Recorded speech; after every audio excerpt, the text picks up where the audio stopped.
Should I keep my answers short or long? Long? Because I can talk forever.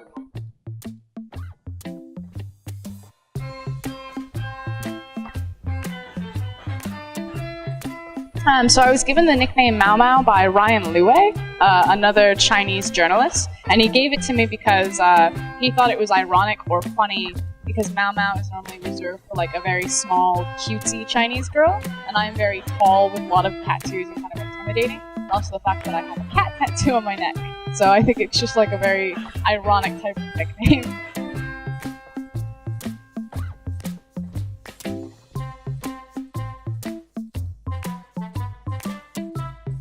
I love shooting that video and I love doing the martial art. We had to train, Fish, Rusty, and I had to train for 3 to 4 hours before doing the shooting to learn the basics of the moves and the choreography of it. We had some incredible teachers, so that was awesome. The funniest thing is that I was using Fish as a translator. Fish on our team speaks limited Mandarin, and what I wanted to say to my choreographer is that I felt awkward because I wasn't getting the moves down correctly, and so I appreciated him, but I needed some time to just like practice on my own. And what Fish translated to is that I was bored doing the moves, and so the instructor got offended, and that was all Fish's fault. And he didn't tell me this until after we had been done filming the day, so I was like really close with my instructor, and then he got offended and like left, and that's all Fish's fault. So if he watches this, I'm so sorry, you were so helpful. No, he did it on accident.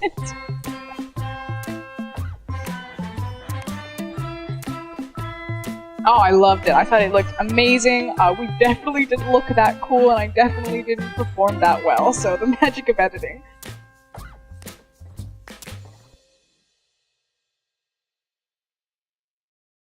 The most difficult thing has actually been exactly that, like the little things. It was really hard to find laundry detergent. We kept buying dishwasher soap and then trying to run our laundry machine with it. Also, Raz has this issue where he keeps buying yogurt instead of milk. And like, because it comes in a carton, which is very similar. So I think Raz is like 6 out of 7 times that he's gotten yogurt when he's attempted to try to get milk.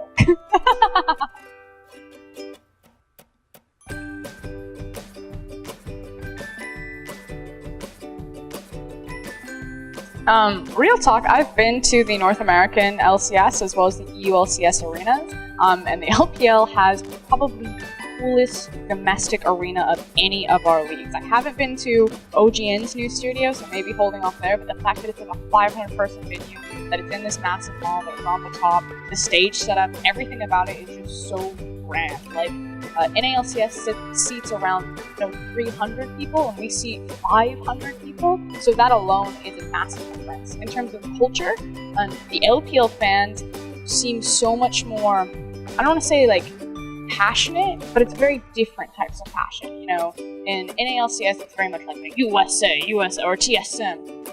For LPL culture, it's almost much more attached to players, and players have much stronger representation and brands than the NALCS does. I think the strongest NA brand is probably someone like Sneaky, which was built not by the teams of the league, but simply by his own streaming, and then has just been carried over into the league. Whereas the LPL, I feel like, does a much better job internally building the profile of their players.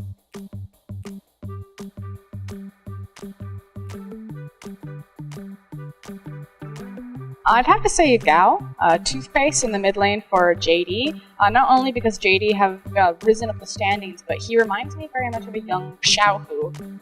There's very few players where, when the English cast are all sitting backstage and we watch a new player make a debut, like Gao, like iBoy, very rarely do we ever turn and just say, this guy is a player, he is going to be the superstar. But we very strongly believe the entire team that Gao is going to be the next kind of legendary mid lane in China.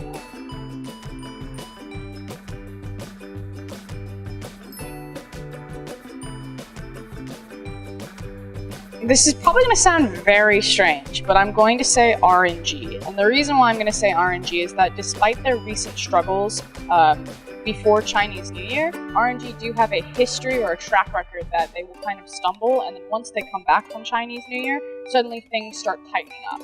I understand that Uzi doesn't really have that much not to say value to the team, but in terms of the shot calling, which is I think the biggest problem, not necessarily performance based or individual performance based. So I still feel that there's enough time for RNG to get it together. They've had Hart as their standing coach for spring finals, so we know that they can perform with him behind them. They have the ability to run the exact same roster that we saw in the World Semifinals, so it just makes the most sense, whereas the other rosters I think will need a little bit more time to ramp up. RNG already have that built-in synergy.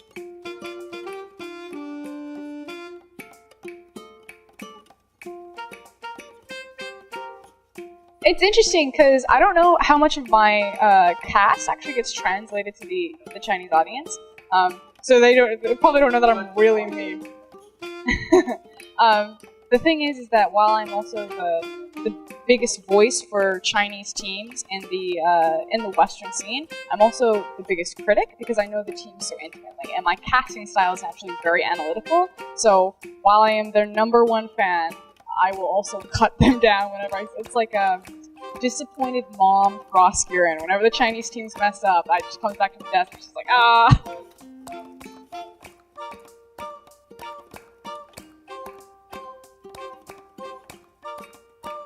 So Clearlove is a player that I've been watching since I started casting. I technically started casting the LPL in 2014, and Clearlove had made his shift from World Elite over into Edward Gaming. And the storyline of Edward Gaming is what really interested me. I love teams that are really bad at certain aspects of the game, but then really good in others, and then use what they're good at to compensate for their weaknesses. And so for EDG, it was their ability to 5v5 and stall out games with unstoppable zigs, but they couldn't win lane fades at all, so they kept having really long games, and I just thought it was a very interesting style to watch. And then becoming invested more in EDG and watching Clearlove develop, he's a player that I talk about a lot, that I feel watching him, I can tell almost what he's thinking and what he's going to do. He's just a player that I have the best read on, and I feel like I've almost covered Clearlove almost his entire career. So I guess there's just emotional attachment there.